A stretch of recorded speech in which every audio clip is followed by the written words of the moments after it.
નમસ્તે વિદ્યાર્થી મિત્રો, લાસ્ટ લેક્ચરમાં આપણે જોયું હતું કે કઈ રીતે જમીનનું નિર્માણ થાય છે. એની પહેલા આપણે એ પણ જોયું હતું કે કઈ રીતે આપણે સંસાધનોનું સંરક્ષણ કરવું પડશે, સંરક્ષણ કઈ રીતે કરી શકો. એના પહેલાના લેક્ચર્સમાં આપણે જોયું હતું કે સંસાધન એટલે શું, એના ઉપયોગો જોયા હતા. 3 ઉપયોગ તમને યાદ હશે. એના પછી આપણે જોયું હતું સંસાધનના પ્રકારો. આજના લેક્ચરમાં આપણે જમીનના પ્રકારો ડિટેલમાં જોશું. હવે ભારતીય કૃષિ સંશોધન પરિષદ છે, ICAR, આ સંસ્થાએ ભારતની જમીનને 8 પ્રકારમાં વહેંચી છે અને આપણે 8 પ્રકાર જોવાના છે. અને ખાસ બાબત જે તમે યાદ રાખી શકો કે પર્વતીય જમીન અને જંગલ પ્રકારની જમીન છે એ પર્વતીય ક્ષેત્રમાં જુદી જુદી, એટલે પર્વતીય ક્ષેત્રમાં અલગ અલગ ઊંચાઈએ જે અલગ અલગ જમીન છે એમાં આપણે પર્વતીય જમીને જોશું અને જંગલ પ્રકારની જમીને જોશું. બરોબર, તો આગળ વધીએ. આપણે એક 1 બાય 1 બધામાં ડિટેલમાં જશું. શું કામ નામ આવું રાખ્યું છે, કયા કયા તત્વો છે, કયા તત્વો ગેરહાજર છે, બધું જોશું. અને તમે આ લેક્ચર પૂરો થાય પછી તમારી રીતે ટેક્સ્ટ બુકની મદદથી આના પોઈન્ટ્સ બનાવશો. એટલે આજના હોમવર્કમાં તમે જમીનનું પ્રકારનું નામ લખવાનું. ફોર એક્ઝામ્પલ કાપની જમીન લખાઈ જાય એટલે એની નીચે કેટેગરી વાઇઝ પોઈન્ટ કે આટલા ક્ષેત્રમાં છે, પછી આ તત્વોની હાજરી છે, આ તત્વોની ગેરહાજરી છે, અને જે તે પાક એટલે કે અલગ અલગ અનાજ ઉગાડી શકાય છે. આવું તમારે ચાર્ટ ફોર્મેટમાં કે પેલા પ્રકાર એની નીચે પોઈન્ટ્સ, પછી બીજો પ્રકાર, પછી એની નીચે પોઈન્ટ્સ, એવું તમારે લખવાનું થશે. અને આ વસ્તુથી તમને યાદ રાખવામાં સહેલું પડશે અને જો પૂછાય તો એમાં પણ મદદ થશે. બરોબર, જઈએ આપણે પહેલા પ્રકારમાં. તો આપણા માટે જમીનનો પહેલો પ્રકાર છે કાપની જમીન. ઓકે, આ પ્રકારની જમીન ભારતના કુલ ક્ષેત્રફળના લગભગ 43% ક્ષેત્રફળમાં, પહેલો પોઈન્ટ 43%, 100% ક્ષેત્રફળ છે તેમાંથી 50% કરતા 60% ઓછું, એટલે લગભગ 50% કહી શકીએ આપણે, સૌથી વધારે કહેવાય. હવે કઈ કઈ જગ્યાએ છે તો કે પૂર્વમાં બ્રહ્મપુત્ર ખીણથી શરૂ કરી, પૂર્વ ખબર પડે ને તમને, પશ્ચિમ પૂર્વમાં કઈ પ્રોબ્લેમ નથી ને. ઓકે, પૂર્વમાં બ્રહ્મપુત્રની ખીણથી શરૂ કરી અને પશ્ચિમમાં સતલુજ નદી સુધી, ઉત્તર ભારતનું મેદાન અને દક્ષિણ ભારતમાં નર્મદા, તાપી, મહાનદી, ગોદાવરી, કૃષ્ણા અને કાવેરી, આ બધાના ખીણ પ્રદેશમાં, અને તે પૈકી મહાનદી, ગોદાવરી, કૃષ્ણા અને કાવેરીના મુખ ત્રિકોણ પ્રદેશમાં આ પ્રકારની જમીન આવેલી છે.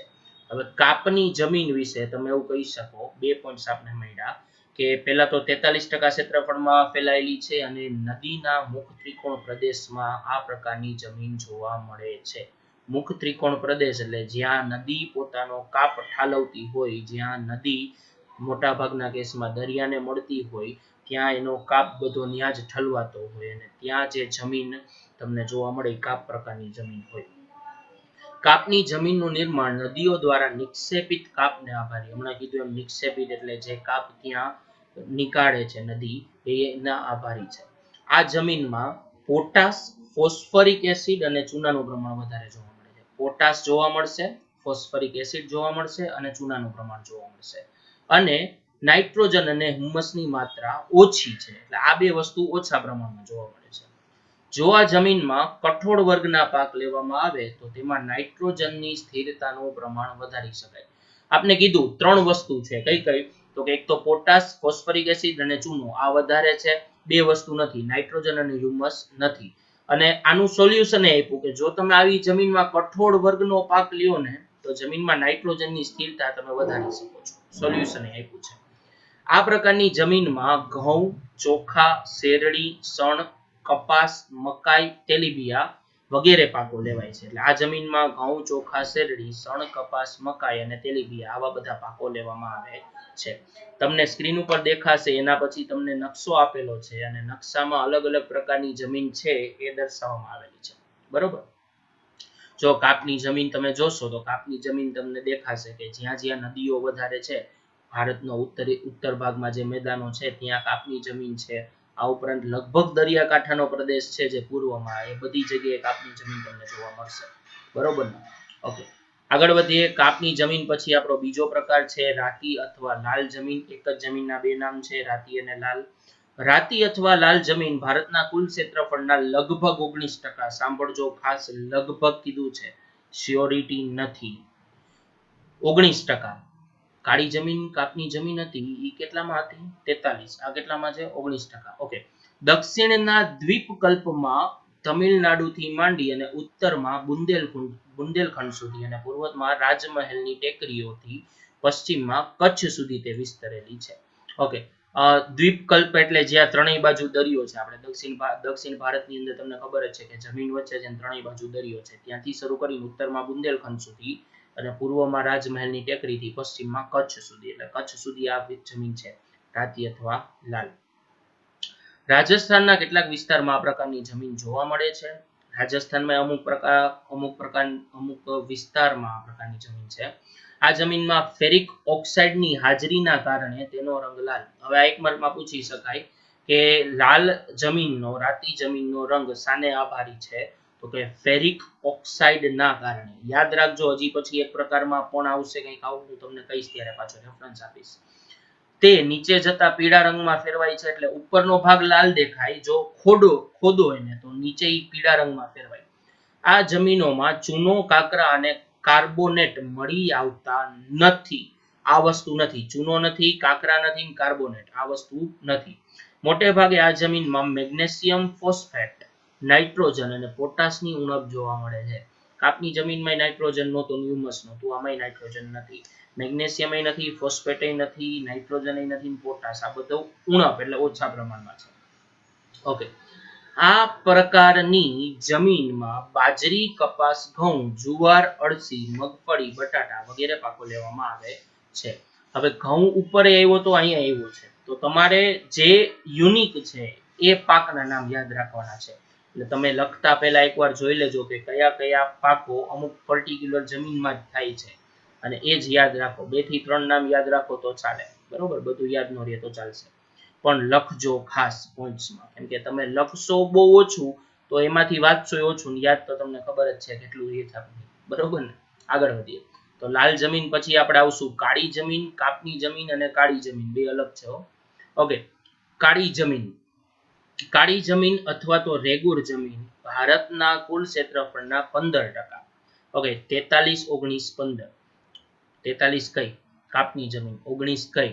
રાતી જમીન અને 15 કઈ? કાળી જમીન, બરોબર ને? ઓકે, આ જમીનનો ઉદ્ભવ દખણના લાવાના પથરાવાથી થયો છે. એટલે જે જ્વાળામુખીમાંથી નીકળતો લાવા એ પથરાય, એ ઠરે અને એનાથી જે જમીનનું નિર્માણ થાય એને આપણે કાળી જમીન કહેશું. સમગ્ર મહારાષ્ટ્ર, પશ્ચિમી મધ્યપ્રદેશ, આંધ્રપ્રદેશ અને કર્ણાટકનો કેટલોક ભાગ વગેરે આ પ્રકારની જમીન જોવા મળે છે. ઓકે, ગુજરાતમાં સુરત, ભરૂચ, નર્મદા, વડોદરા, તાપી અને ડાંગ જિલ્લામાં પણ આ પ્રકારની જમીન છે. આપણા ગુજરાતમાં આ પ્રકારની જમીન છે. આ જમીનના નિર્માણમાં લાવાઈ ખડકો અને આબોહવાની ભૂમિકા મુખ્ય છે. એક તો લાવાઈ ખડકો, આપણે કીધું એમ લાવાના પથરાવાથી જે ખડકો બન્યા છે, અને આબોહવા. લોહ, ચૂનો, કેલ્શિયમ, પોટાશ, એલ્યુમિનિયમ અને મેગ્નેશિયમ કાર્બોનેટનું પ્રમાણ વધુ જોવા મળે. આ જમીનમાં કઈ કઈ વસ્તુ છે? તો કે લોહ છે, લોખંડનો કાચી ધાતુ, ચૂનો, calcium, potash, aluminium, magnesium, carbonate આ બધાનું પ્રમાણ જોવા મળે છે. હવે આમાં એલ્યુમિનિયમ એટલે એના કાચી ધાતુ મળતી હોય, ડાયરેક્ટ એલ્યુમિનિયમ ક્યાંય જોવા ન મળે, બરોબર? ઓકે, તેની ફળદ્રુપતા સારી, કાળી જમીનની ફળદ્રુપતા ઘણી સારી ગણાય છે. આ જમીનમાં ભેજ સંગ્રહક શક્તિ ઘણી વધારે, એટલે આ જમીન ભેજને બહુ લાંબા સમય સુધી સાચવીને રાખી શકે છે. જ્યારે ભેજ સુકાય ત્યારે તેમાં ફાટો કે તિરાડો પડી જાય છે. જ્યારે ભેજ સુકાય એટલે જમીનમાં ફાટો પડી જાય, તિરાડો પડી જાય. તમે જોયું હશે આપણે રાજકોટમાં. આ પ્રકારની જમીનમાં કપાસ, અળસી, સરસવ, મગફળી, તમાકુ અને અડદ જેવા કઠોળ વર્ગના પાકો લેવામાં આવે છે. એટલે મોટા ભાગે આમાં કઠોળ વર્ગના પાક લેવામાં આવે છે. કપાસ, અળસી, કપાસનું વાવેતર આપણે રાજકોટ જિલ્લામાં થાય છે. કપાસના પાકને વિશેષ અનુકૂળ હોવાથી આ જમીનને કપાસની જમીન તરીકે, કાળી જમીનનું બીજું નામ કપાસની જમીન, અને હજી એક નામ છે રેગુર જમીન, બરોબર?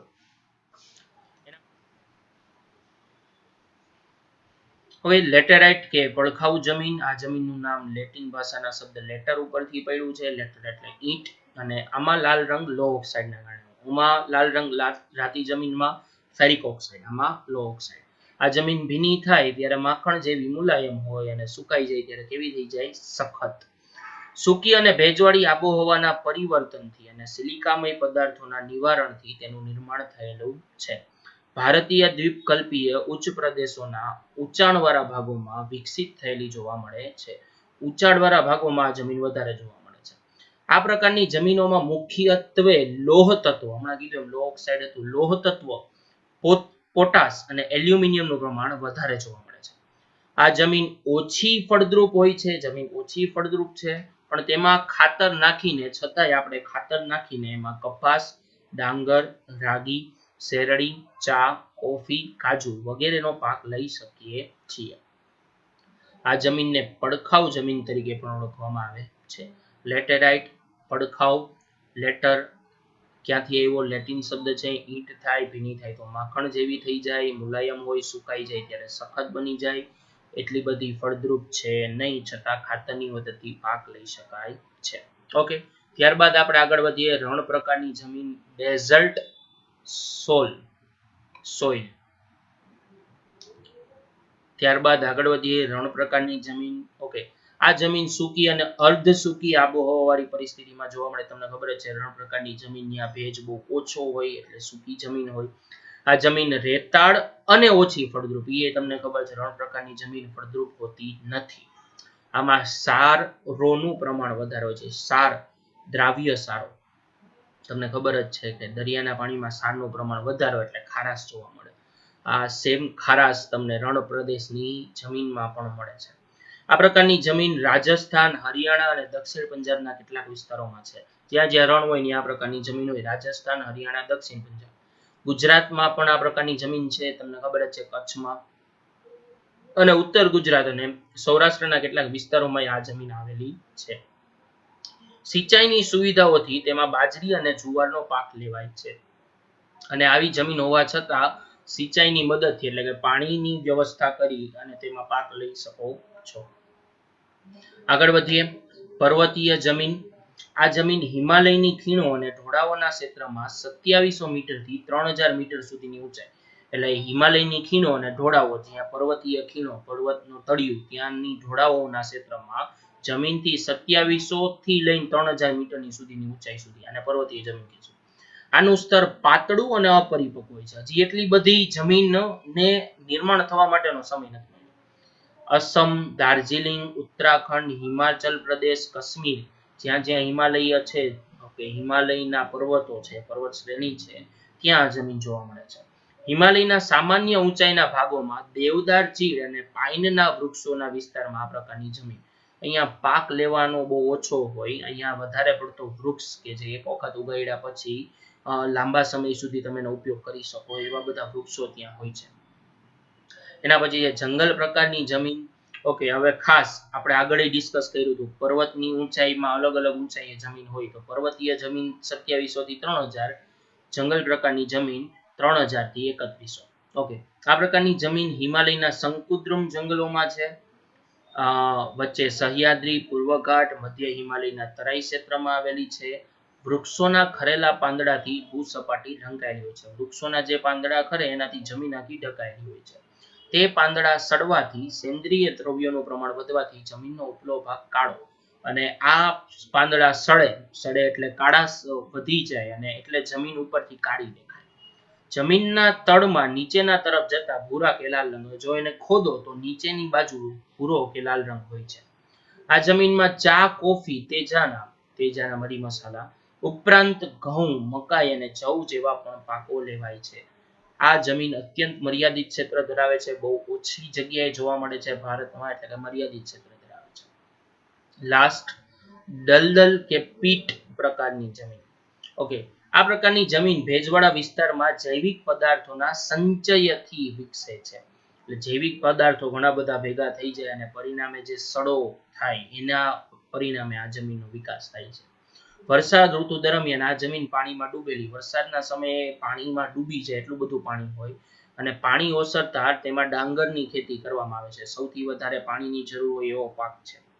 આ જમીન જૈવિક પદાર્થો અને સારોની બહુલતા એટલે ઘણા બધા પ્રમાણમાં છે. ફોસ્ફેટ અને પોટાશની અલ્પતા એટલે કે ઓછું જોવા મળે છે. આવી જમીન ઓડિશા, પશ્ચિમ બંગાળ, તમિલનાડુના કિનારાના ભાગો, મેં કીધું એમ વધારે પાણી હોય, દરિયા કિનારે મળે છે. દલદલ શબ્દ તમે સાંભળેલો હશે.